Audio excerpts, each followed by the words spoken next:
You are listening to Core, a show on Code Zero Radio that plays bands located in the Fox cities, a show to find and discover new music. Hosted by Andy McNamara. Hello everybody, welcome to Fox Cites Core. We're here every week to discuss music in the Fox cities, and I'm your host, Andy McNamara. And today we'll get the opportunity to sit down with the Green Bay punk rock band, the Pseudo Feds. I'd like to point out that this show is simulcast on WCZR, Code Zero Radio, Facebook, Twitter, and YouTube. We invite you and encourage you to be a part of the show by calling 920-358-0795 or by leaving a comment on any of the pre-mentioned platforms. And we will put that number up later if you didn't catch it right there. So the Pseudo Feds have a couple releases under their belt. You can catch them opening for the legendary band The Queers tomorrow night at the Lyric Room in Green Bay.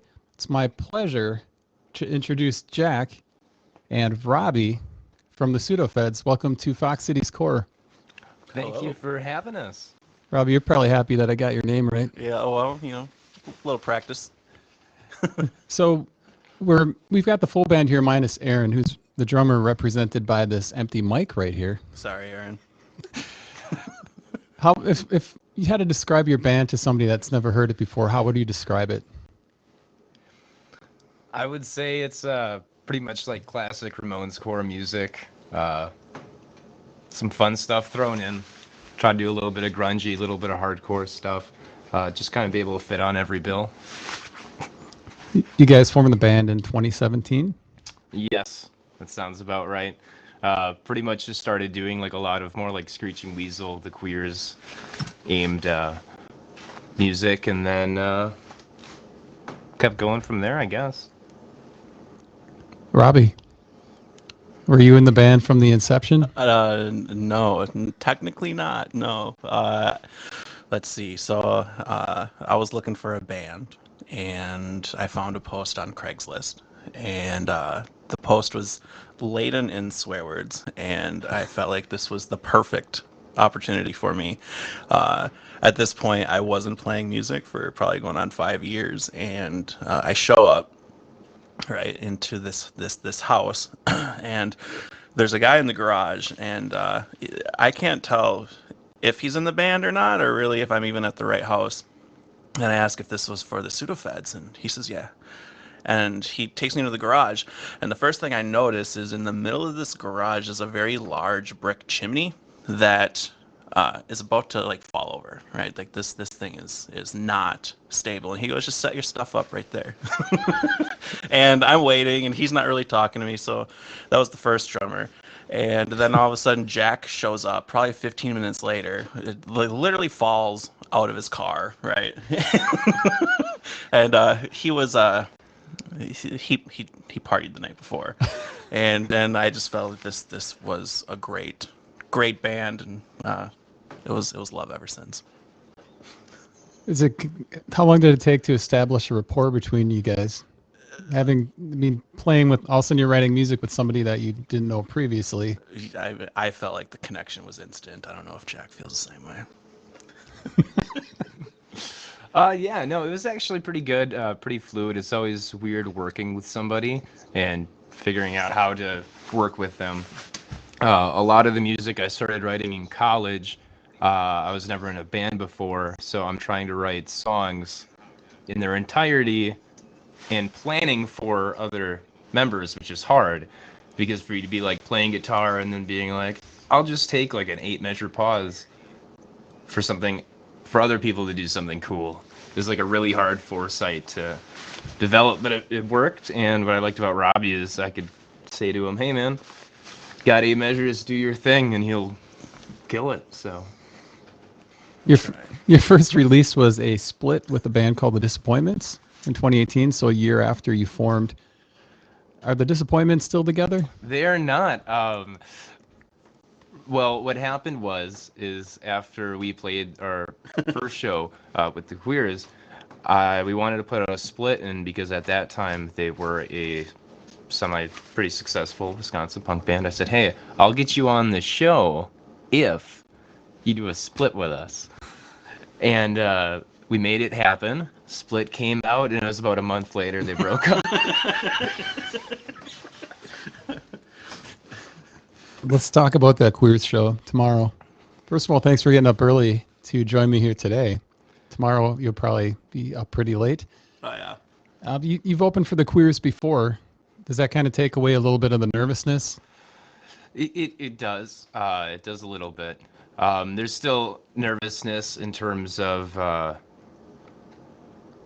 I'd say, so my parents went there at the last show, and my father is an old school punk rocker, and what I'm most nervous about is him doing the same thing he did last time. I think the epitome of a parent embarrassing their child is to successfully jump up on stage and stage dive at the lyric room and crowd surf somehow all the way to the back of the bar. Your dad did that? Yeah, and I tell everyone, they're like, yeah, that's really cool. What are you talking about? I'm like, no. It is incredibly embarrassing. Tim's got some legendary moments in the Pseudo Feds lore. That's my dad's, yeah. I think that's pretty cool. I always feel the same way. Tim brings the energy. That's for sure. Jack does not appreciate it. You know, Jack, if my mom crowd surfed at a show, I'd be pretty impressed. So you've opened for other bands that you're a fan of besides the Queers. Can you tell me some of those? Yeah, so in our first year, we got to open for the Queers, and another really cool show we did is when the Parasites came to Green Bay. And we didn't realize this prior to that show, but we were told, hey, just so you know, Dave Parasite wants to leave a little earlier. They got a gig they need to get to, so they want to play third. And we found out we actually had to follow the Parasites that night, which was really intimidating. Cool bit about that. Robbie, why don't you tell them about the whole bass scenario? So the Parasites have been around for 30 years, and Dave was the original bass player in that band, but he hasn't played bass in that band for most of those 30 years, right? But what happened is they kicked out their bass player right before the tour started, or he quit. I don't know the story, but Dave Parasite stepped in on bass, but he didn't have a bass rig, and so he asked to use mine. And I don't play on anything fancy. I use Fender Rumbles, so I have. It was at the time it was the 500 combo, and then I used the 410 extension cab on it. So it stands like 5.5 feet tall, right? And he looks at it and he goes, "Oh yeah, that'll do." And so he played out of it, and I was starstruck because it's Dave Parasite. But yeah, he was talking about how some of the other bands that he played out of are like, little 15-watt thingamabobs, and so when he got this, he goes, "This thing's got juice."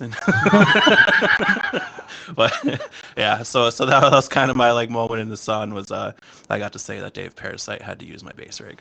For the first, I also want to point out that that's the first time he actually played bass while singing, doing a show instead of guitar in almost 20 years. Yep. So. Yep. Well, let's talk equipment quick, because you mentioned the Fender Rumble. Oh yeah. I love Fender Rumbles because they're so light. They are stupid light. Yeah. So where do you land on the tubes versus solid state argument? I like the solid state only because tubes feel complicated to me. It's just one more thing to break, right? Yeah, but I understand the tube sound. Aaron, our drummer, is actually a big fan of Ampeg. So when he first saw me roll in this Fender solid state, he made fun of me for a good while there, but we worked through it. Can you tell our listeners about the show tomorrow if they are interested in attending? Yeah, absolutely. I believe the doors open 7:30. Show starts 8:30. Something like that. Tickets are on sale. They're low, so get your ticket now. Otherwise, you may not get in. Yeah. Eventbrite or exclusive company in Green Bay. I think you can also get them directly from the lyric room. I think there's over 300 goingers now on Facebook, so it's actually hopefully it'll be pretty packed. Have you played the lyric room quite a bit? Yeah. So I actually live like 6 blocks away from there, and I think we've played there maybe like 6 or 7 times now. Often out back. So during the summer, a fun thing about the Lyric Room is they actually have a beer garden with an outdoor stage. So I think we've played out there twice now, and then inside 4 or 5 times. It's probably my favorite spot to play. They have for a venue of that size, they have an amazing sound system, great PA, and their sound engineers always do a really good job of like setting up your monitors and everything. Because you'll go do like a lot of bars and stuff, and you're lucky if you get drummer. a monitor. So where are the other go-to places that you frequent often? As far as venues, Misfits in Appleton, Frets and Friends in Green Bay. Historically, we played a lot of our first couple of shows at Gasoline, which is now Rockabilly's. Oh. We were one of the last shows at Frank's Power Plant in Milwaukee. So that's another claim to fame we have. And Dylan, Jack got super mad no. Jack didn't get mad. So we're playing at Frank's Power Plant, and Jack got really into one of our songs, and he puts his foot on the monitor like a true rock star. But he accidentally put a little too much weight on the monitor and kicked the wedge. But it wasn't like a purposeful kick. It was more like his foot got on it, and for whatever reason, his super strength yeeted this thing halfway across the venue floor. And the sound guy like stands up and just starts screaming at Jack about. I'd like to say that to this day, I do not understand physics. Up until this moment, I thought I did. The thing just goes flying. Like, we're talking like 10 feet. It just goes rolling. I mean, the audience is parting like the Red Sea. The sound guy runs up. He picks up the monitor. He unplugs it, and he goes, Yeah. And then he takes it away, and I don't get it back. You guys are very animated during your sets. And Jack, I mean, being a front man, I know you're like normally making some faces, and how is it being in that position? Like, are you nervous when you perform? Yeah, so it's pretty weird. When I first started playing, nerves were pretty big because I didn't start playing guitar, I think, until I was 18, 19. I certainly never even sang or spoke publicly, with the exception of book reports, until I was in college.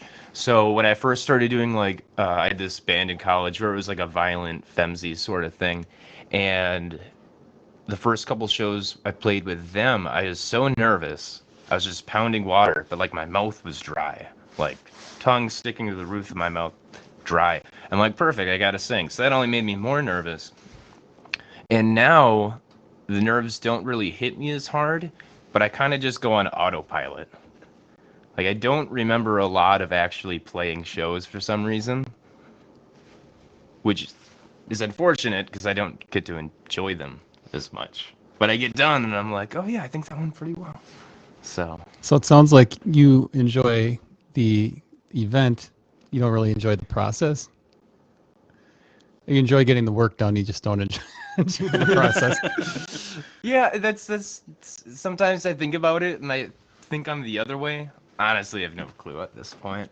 I just do it, and in the end, overall, the average is a positive feeling, and that's what counts. Jack is always wearing really fun costumes on stage too. No, I wouldn't say always.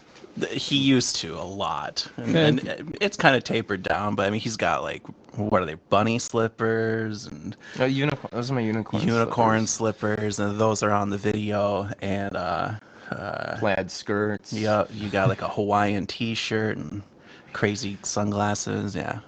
I'm a big sunglasses fan. I have many pairs of sunglasses, plethora of sunglasses.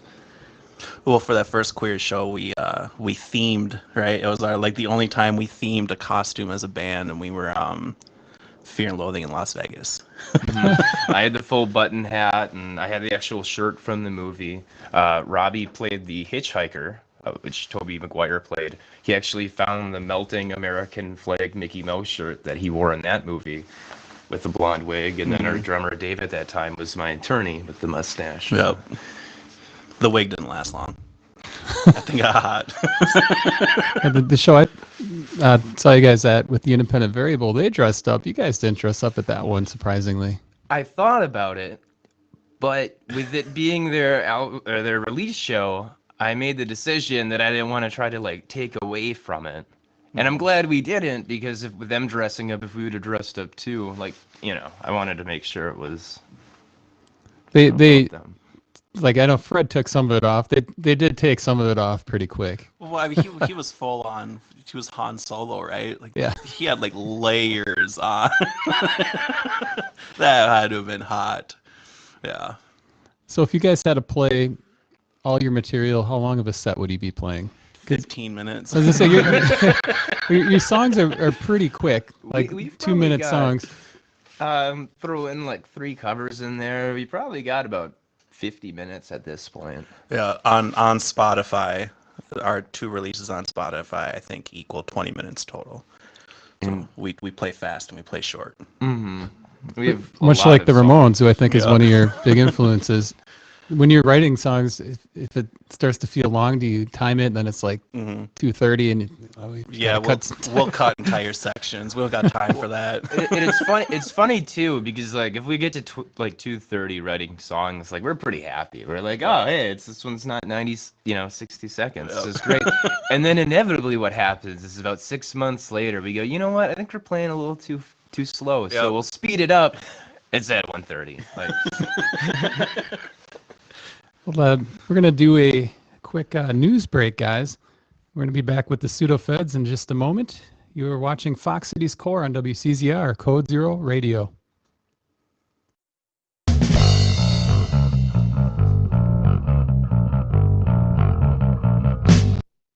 And now it's time for your Fox Cites Core music news. On December 1st, Corey Chisel posted an announcement about a contribution he has coming up on an upcoming album. He posted, going to release a special song this Friday at 10 a.m. Central. Honored beyond words to be part of a surprise album with a jaw-dropping list of contributors. Till then, I'll be soaking up the snow. Stay tuned, as no other information was provided at this time. Christopher Gold's 11th annual toy drive returns this year. It's taking place at the Gibson Community Music Hall on December 11th. The event is free, but attendees are encouraged to bring new unwrapped toys to be donated to the women and children utilizing Harbor House services this holiday season. They'll have an art auction from Chad Brady and are raffling off a guitar from Mike's Music and Sound.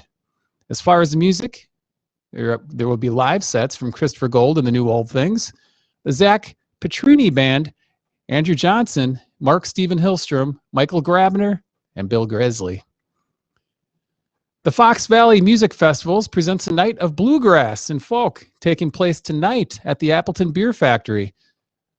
Bands performing are Buffalo Galaxy, the Driftless Revelers, 12-Ounce Squirrels, and R.J. Halstead.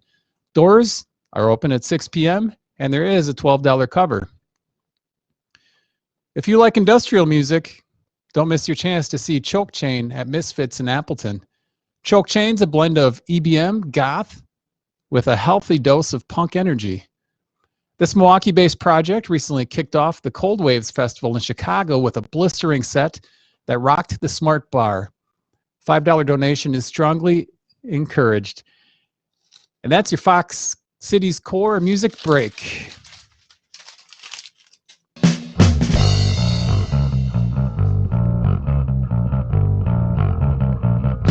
Some new information here that the song Corey referenced, or that Corey did on that comp, is called Wicked Game. It was available starting yesterday. You can get it on Bandcamp. He recorded it with Sam Farrell of The Lately and Alex Dressart. The comps, all the money that goes towards this comp is 100% going to charity.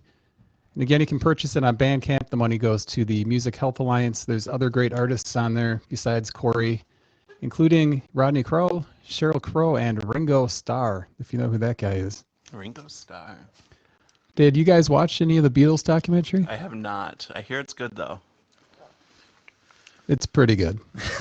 Did you watch the whole thing? Working through it. Yeah. It's like close to 9 hours, man. So it's a commitment, but it doesn't feel that it's that long. I mean, they are kind of piddling with songs, which got me kind of thinking, like, so they're working for a few weeks or a couple weeks on trying to write a record and record it. They want to record it live. Have you guys ever thought about going away for a weekend and just working on nothing but songwriting and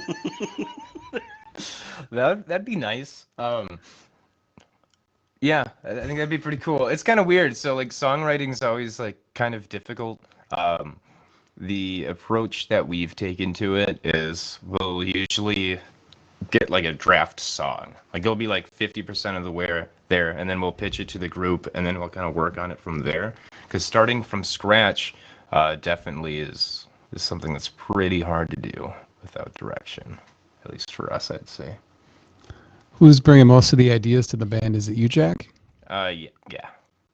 Did the others contribute any feedback? Is it all them working on your songs, or Robbie, you've never come with a bass riff? Robbie, oh, there'll be like riffs and stuff. Robbie, actually, we do a song called Pork Fingers. This last song on the split, that was entirely crafted by this fine. The one and only.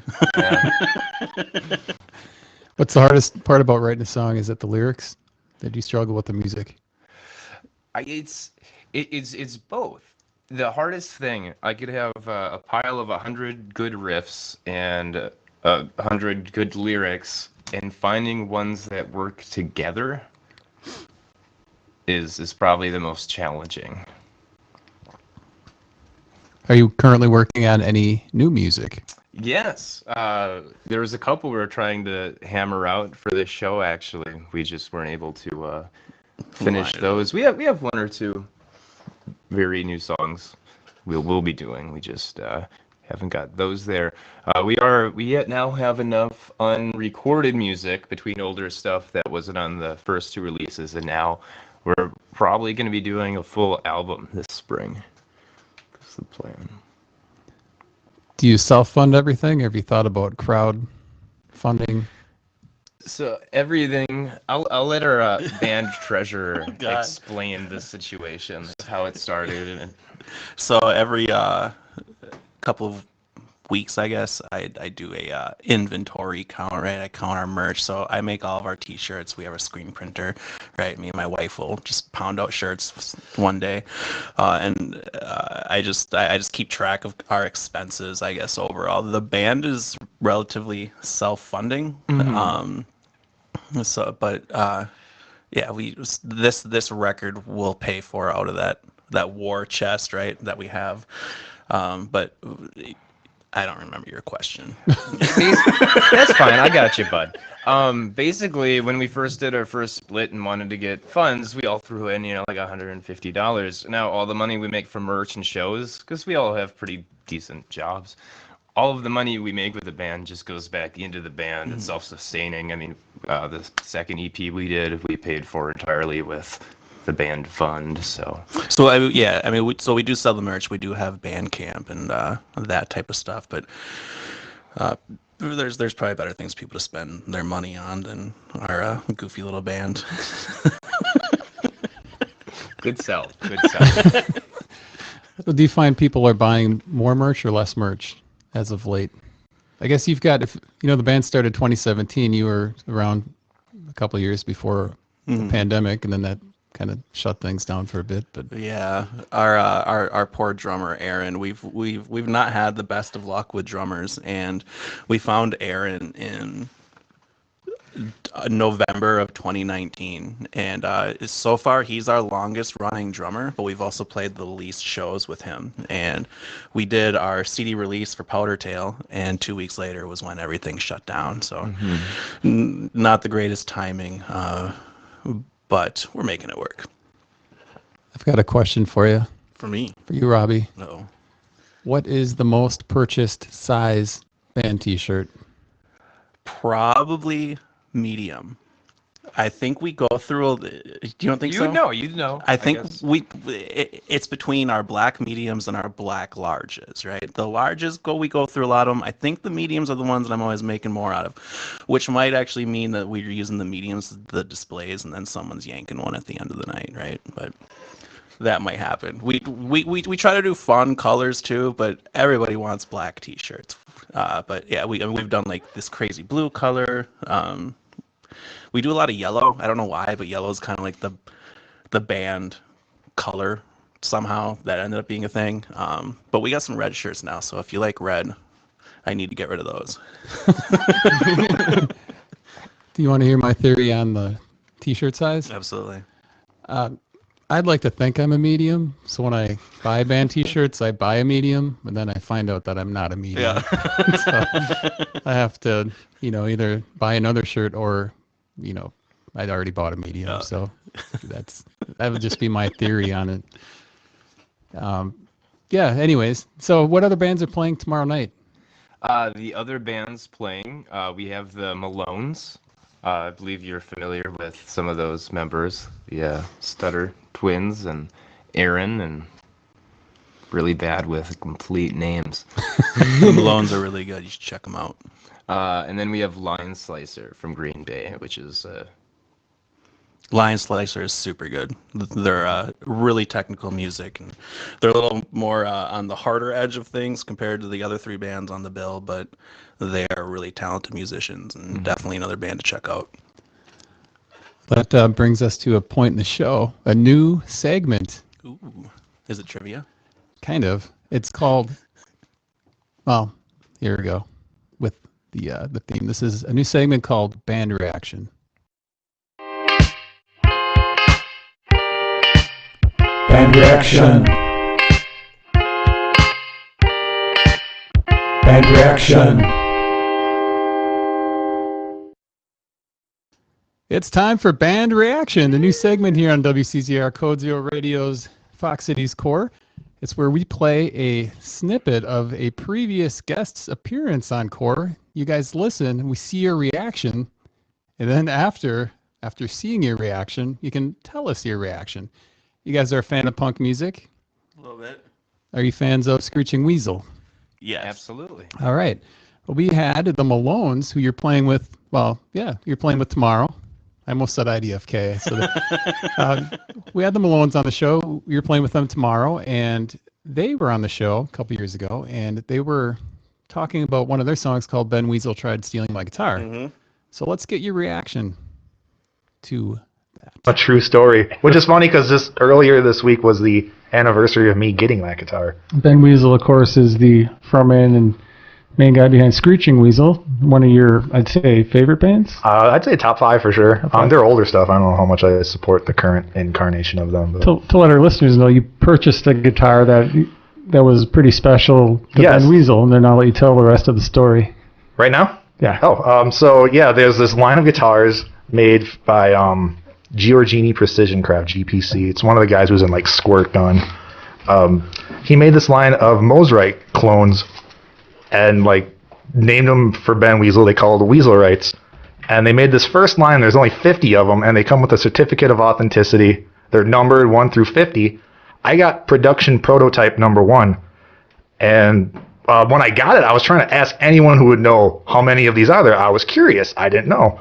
So when he started like a Kickstarter or something, a GoFundMe, to help pay for the Baby Fat album they put out.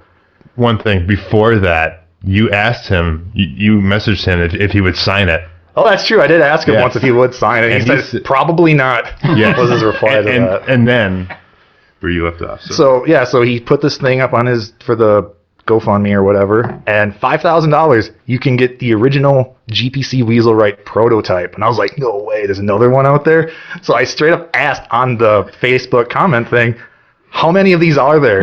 And he's like, just one. And I'm like, really? So I took a picture of the guitar with the certificate of authenticity, and I'm like, then what the hell do I have? I think his reply was just, oh, and then that listing was taken off. Yes. And not revised. Yeah, just taken off. I think he put up whatever Weaselrite he did have, because he did have a Weaselrite 1. So it's one of the 50 out there. Just think if you would have sold that as that, there'd be 2 people that claimed they had it, and you wouldn't really be able to prove that yours was the one. Well, what I'm told is the only difference between the prototype and the regular 50 are the tuning pegs. I believe mine are a goldish tint, and the regular ones have the shiny silver type. So that's really the only way you can tell. Do you play that one out, or never? That stays at home in the case? It just stayed in the case in my bedroom. You've never plugged it in. Never. I don't even know if it works. We wanted him to record the song with it, and then he's like, but then I would have played it. I don't know if I ever want to play it. I'd sell it to Ben Weasel for $5,000 and five opening spots for the next in the area Screeching Weasel shows. So your reaction? It's a great story. It's a great song. I don't want to call it a classic song by them, but it's definitely a really good song that they wrote. And I love the Malones. I think that they're good guys and they write good music and they're a lot of fun. I think the most beautiful thing about that story is whether Ben knew that his guitar that he was trying to sell was the first or not the first one. Either way, he'd still probably sell it. So I think that speaks volumes to Ben Weasel as a person. Yeah. So where would you rate Screeching Weasel in your hierarchy of favorite bands? Strictly from like a songwriting perspective. I mean, at one point, you had Dan Panic and Danny Vapid, just all really good musicians, really good Ramones core pop punk writing musicians. Especially when Screeching Weasel, if listeners don't know, went on to do the Riverdales. They did even more like just pure Ramones awesomeness. And what's really fun about that music for me is it's so basic. How do you do 3 chords and not sound like Blitzkrieg Bop every time? And through the strumming patterns and melodies, still find a way to make it new and refreshing. It's pretty cool. Well said. Thanks. Very well said, Jack. Practice in the mirror every night. Mark Phillips wants to know if you guys have 4 triple XL shirts. We do. Mark, personal story time. Mark Phillips is my dad. I got a shirt for you, big guy. Don't worry. Thanks for the question, Mark. And thanks for letting Robbie out of the house today. So come on, Core. If anyone has a question, you can ask it in the chat, and we'll see it. We'll ask the band. Also, there's a phone number if you'd rather ask your question in person. That number is on the screen. Just give us a call. We'll put you on. I'm sure the guys are itching for some in-depth questions. I'm ready. I got a lot of answers. I had a question. So you guys, it seems like when you're listening to your music, your main style seems to be punk. But I wondered if there was an artist or a style, maybe a band specifically, that people might kind of be kind of astonished and flabbergasted that you guys like. Sure. Weird bands that I like a lot. Mindless Self-Indulgence, which is kind of like an electronica weirdness. Rap group called Syllable and Brains. What about you, Robbie? How weird are you? I'm pretty normal. So before I talk about myself here, which is my favorite subject, I'll mention that Aaron, our drummer, is really into the band Ninja Sex Party, and I don't know if you can get weirder than that band, to be honest. They do some interesting things. For me, though, one of my favorite genres of music is doo-wop. And the vocal harmonies and that sort of thing, and that was kind of when the electric bass first started coming around, and a lot of those early bass lines are incredibly innovative, not only for the time but even today. And that style of music, I think, has had a large impact on how I approach the bass, even in our little trio punk band that we got here. Do you guys ever consider surprising people and just putting out like some doo-wop? Yeah. I haven't. No, I mean, I'm actually learning this from the first time personally. His love of doo-wop. So we might have to now. Dion and the Belmonts, man, check them out. They're wonderful. Motown, that Motown sound, love it all day. So what are some of the cover songs that you guys play? I think our favorite cover song, this was a recommendation from my dad's friend, Pat. So I don't know if you're familiar with the Back from the Grave album series. I am not. Nobody is. So there was Nobody is. In the 90s, I forgot who put them out, but there was a record compilation called Back from the Grave, and what it was is a bunch of old 60s garage bands that they find, like the old records of no one's heard of, and they put them out. And on Back from the Grave, Volume 3, Side B, Track 2, there is a song called "You Can't Blame That on Me" by the Fugitives, which was a little 60s garage band from Detroit. And we decided to cover that and punk it out, and it's probably our favorite song. It's a really to good play. song. Yeah. We will be playing it tomorrow night. So Another reason to go to the show. Yeah, exactly. You get some music history, you get some jokes, and then you get to see us act like fools. What more do you need? We've got a caller. You're on with the Pseudo Feds. What's your question? Hi, I was just wondering what your first album that you purchased was. So maybe it was in cassette form, CD form, or record form. Which one was your first one, and why? Great question. So the answer of this I will title "How Shrek Got Me Into the Monkeys." So in second grade, I got my first CD player for Christmas, and watching Shrek with the hit "I'm a Believer," I really liked that song as a child. So I had a Monkeys Greatest Hits CD, and I hated every other song on it. So I would just spend like 6 hours a day listening to that one song. Wow, Shrek, huh? Yep. Did you know that, Robbie, when you joined the band? That our biggest influence was the Shrek soundtrack? No, that's news to me. And I don't know if did you answer already? No. I didn't want to. So, my first, embarrassingly enough, it was no, actually it wasn't. So my first the first tape I ever got, it was a tape. That's how old I am.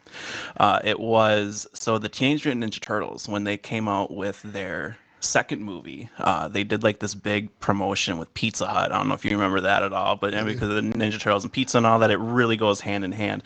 And they came out with a tape of Teenage Mutant Ninja Turtle songs, and I remember there was one song on there that Vanilla Ice was on, and I played the heck out of that tape for forever, and that was probably my first personal piece of music that I owned. Vanilla Ice was just in Green Bay, wasn't he? Sure was. I did not go, unfortunately. I had previous commitments, but let's be honest, if it wasn't for that one thing I had to do, I 100% probably still would not have gone. That was at the Epic Center? Yep. Yeah. It was like what was that, like a back to 90s? Right? Yeah. Like they had all these groups. We've got a question. Danny wants to know, what attracted you to the punk genre? So it's actually funny. When I was in high school, I listened to a lot more like emo music, essentially.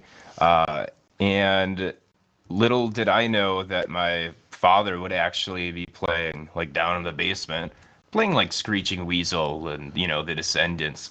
But with me being a rebellious teenager, I was like, nah, that's that horrible old man music. So I just completely ignored it. And then when I was like 17 or so, like going to the skate park all the time, my dad told me, he's like, hey, check out this band Peg Boy. I'd always listen to Peg Boy when I was at the skate park because it would pump me up. And I never really thought about, like using music to like, pump you up and do stuff, I guess. And I put that on Pandora. And after that first song, and I was like, Hey Suburbia by Screeching Weasel came on. And I was like, this is gold. I have discovered absolute gold. And I come home and I was like, hey Dad, check out this music that I found. And he goes, yeah, I got like 7 Screeching Weasel CDs. You want to borrow them? You discovered Screeching Weasel, huh? Yeah, I discovered punk, actually. It sounds like you both have very supportive parents. Which were they supportive when you were just getting into playing an instrument, or is it something like they're concentrate on your job? So I remember, let's see, this would have been high school, right? And one of my friends found a guitar in his basement, and his uncle played guitar, so he started playing guitar, right? And then another one of our friends also got a guitar. And so our idea was we would start a band, right? And you can't have a band without a bass player. And so I was the unlucky guy who did not have a guitar, so I was told to buy a bass. And so I hop in my dad's car, and my dad takes me down to a local music shop, right? And we're looking at options, and he's getting heartburn over the price tags of some of this stuff. And I very vividly remember him looking at me and going, I'll buy this for you, but I do not want to see it in the closet in a month's time. And I'm proud to say that it was 2 months later that that thing was in the closet.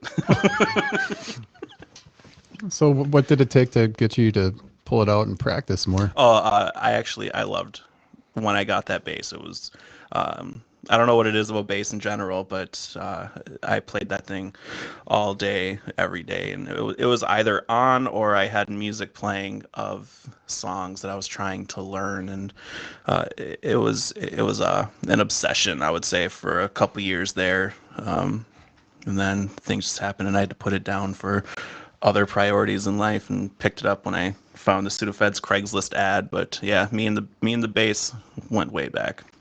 Love that thing. We had another question here. This one comes from Jonathan Chapman. He wants to know, what band would you love to play with, current or past? If you say the Ramones, I'm going to make fun of you. No, I would never say the Ramones. Jeez. You're going to have to go first on this one, man. Let's see. Any band, past or present. You have one? No, I got it. Yeah, go ahead. Pinhead Gunpowder. Oh. If everyone's not familiar, Pinhead Gunpowder, most of Green Day, I think, was in it at one point. But really good music, especially when they got more mainstream. They went back to, like, playing huge shows, wearing, like, costumes. No one knew who they were at first. They'd be playing small bars with 100 people in them. So there'd be nothing cooler than being in some lineup with a band you never heard of, and then realizing that, like, Billy Joe Armstrong is actually the singer, like, halfway through the set. What do you think of, well, I don't know if you guys both answered that. Yep, sure did. What do you think of Green Day being in the Rock and Roll Hall of Fame? Is that? I mean, that's cool. I think they definitely deserve it in terms of really just whole Green Day debate boiled down really quick, my opinion. I guess you have two options. I mean, you put out a record people like. You could either keep playing that music and be like Rancid and put out, 11 albums, which there's slight differences, all good music, but are essentially the same. Or you can try to grow, write an acoustic record. You already gave someone something they like. You can cater to a different audience and give other people something they might like too, I guess. So quick story about Green Day. One of my first punk records, my brother actually well, maybe I shouldn't tell this story, but he procured the album for me in alternative methods, and it was their Warning album, and I played the heck out of that thing. But like Jack said, it was a very different sound from what Green Day was doing right at the time, and thank you for that CD, dear brother. We had a text question come in here. What's a hobby you enjoy doing, or a fun talent that you have? Ooh, I hear Jack has many talents. Hobbies I enjoy and talents that I have.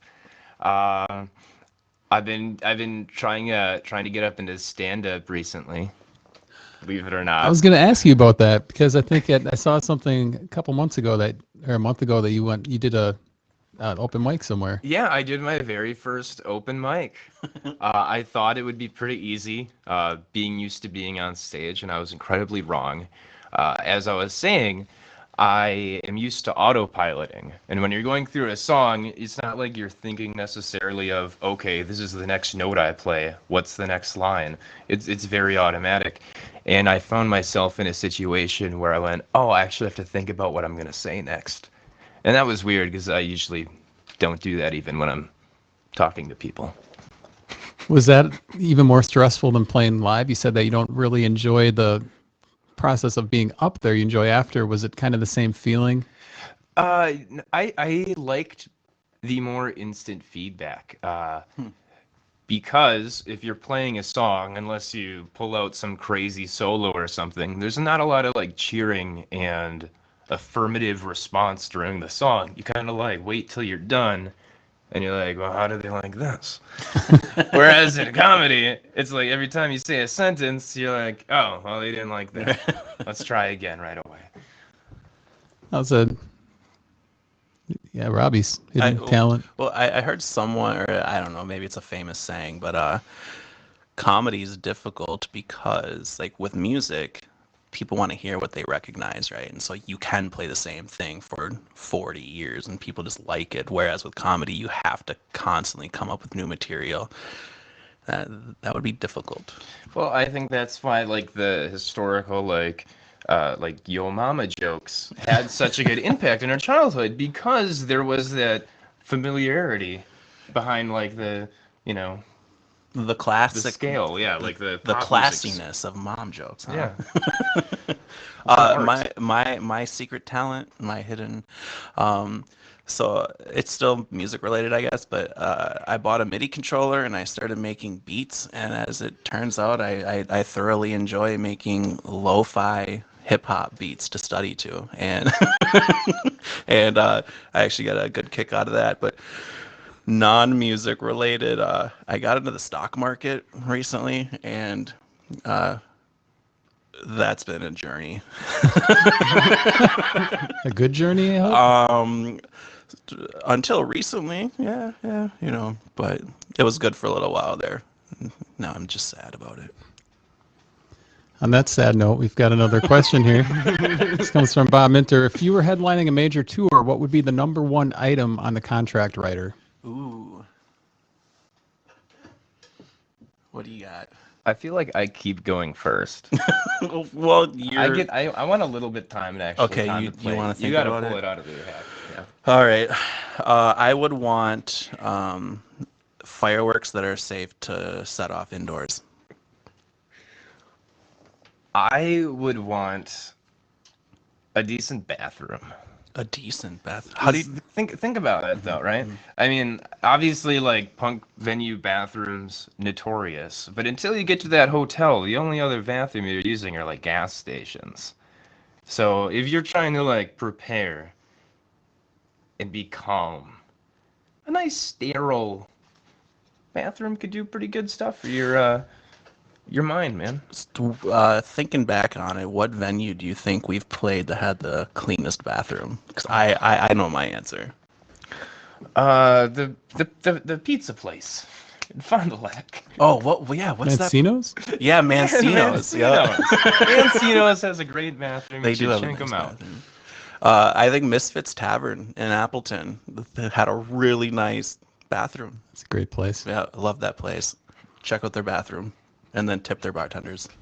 The next segment's going to be called "Rate My Bathroom," where small businesses will send in pictures. We're going to play a music video from you guys. It's the song "Alien Death Cult." Do you want to set this one up? I don't think I'm gonna. All set it right. up. It's up to your interpretation. All right, we come back. We'll have a little bit of time if you want to get those questions in. Cue them up. Cue 'em up. You're watching the Pseudo Feds on Fox Cites Core here on WCZR Code Zero Radio.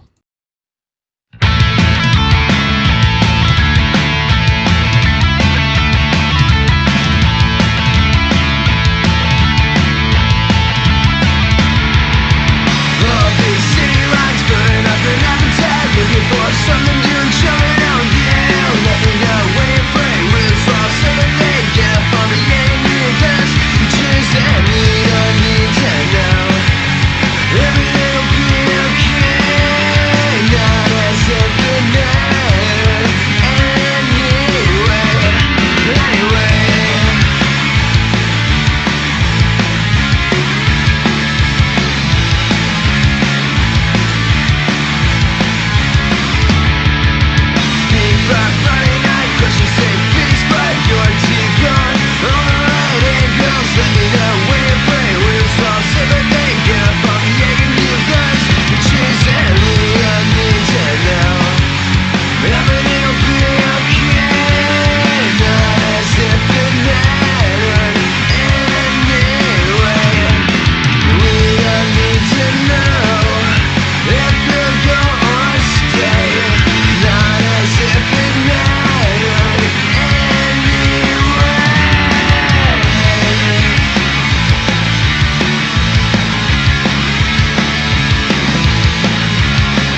we're still there. We go. Great video there from the Pseudo Feds. That was Alien Death Cult. Wow, what some creepy futuristic stuff going on in that video. Yeah, it's definitely a weird thing. A lot of people just assume it's about an actual alien death cult. All I'm gonna say about it is that the humans are the aliens. Dun dun dun. Spoiler alert. So that video was actually video recorded, right? Produced, directed. That's the word I'm looking for. It was directed by Aaron, our drummer, and he did a really good job. There's some bunnies floating around in there. CGI bunnies, and we got a sneak peek tour of the Shawano Municipality Waste Facility, and that's where some of our on location shots were, and it was good. Aaron's a very talented man. Yeah, got those connections. Nice job, Aaron. His mic is right there. Hi guys. Sounded just like him actually. So again, I want to mention you guys are playing tomorrow night at the Lyric Room in Green Bay. If you've never been to a show at the Lyric Room, it's a great venue to see a show. Mm-hmm. It's a really great lineup too. We talked about the Malones, the Queers. I mean, if you're talking punk music, yeah. I mean, just so much great music. Do you know what the cover is tomorrow? I believe it's 20 in advance, 23 at the door. And it is a 21 and over show. Yes, that is correct. Just get your tickets because it sounds like they're selling out quick, and they got a hard capacity in that room. So yeah, otherwise the fire inspector will get angry. Yep, he'll be outside the door counting heads. This isn't so much a question, but Jonathan Chapman says bathroom upkeep is quite important and a great idea for a segment. And Jonathan, I agree. That is a segment that I could probably screw up. So I will look to do that in the future. Bathrooms are important. You guys ever play? No, yeah, that's a dumb question. You guys have played shows with crappy venues or bathrooms.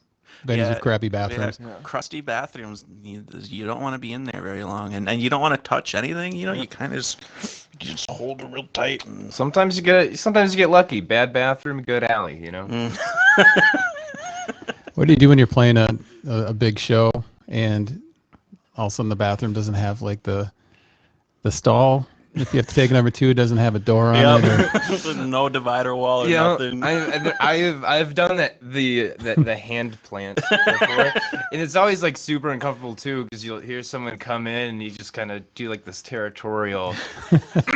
Like just make yourself known, you know. Just put the trash can in front of the door. Patrick Phillips wants to know, Robbie specifically. Did wearing cowboy boots, a diaper, and a bucket on your head at the age of 3 have any effect on your playing today? So Patrick's my oldest brother.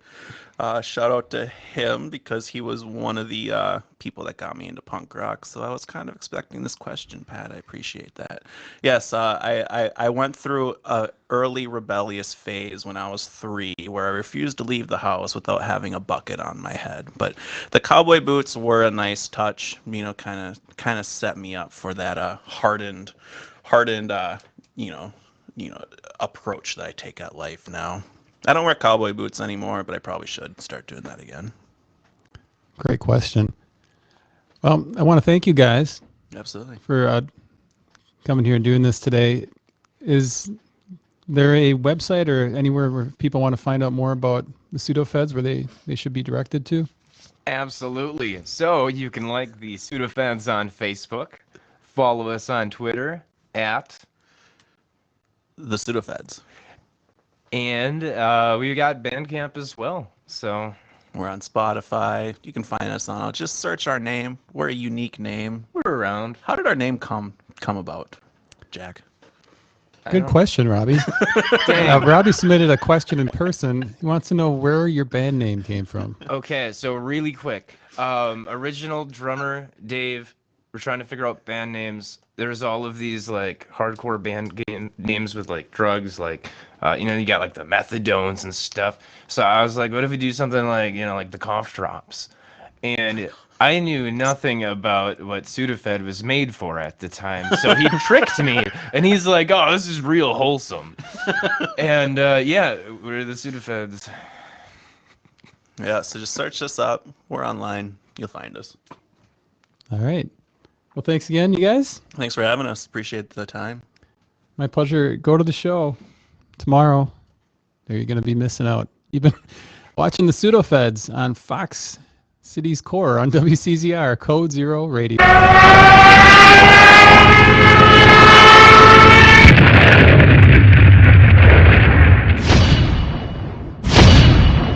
A true story, which is funny because just earlier this week was the anniversary of me getting that guitar. Ben Weasel, of course, is the frontman and main guy behind Screeching Weasel, one of your, I'd say, favorite bands? I'd say top 5 for sure. Their older stuff, I don't know how much I support the current incarnation of them. But. To let our listeners know, you purchased a guitar that was pretty special to Ben Weasel, and then I'll let you tell the rest of the story.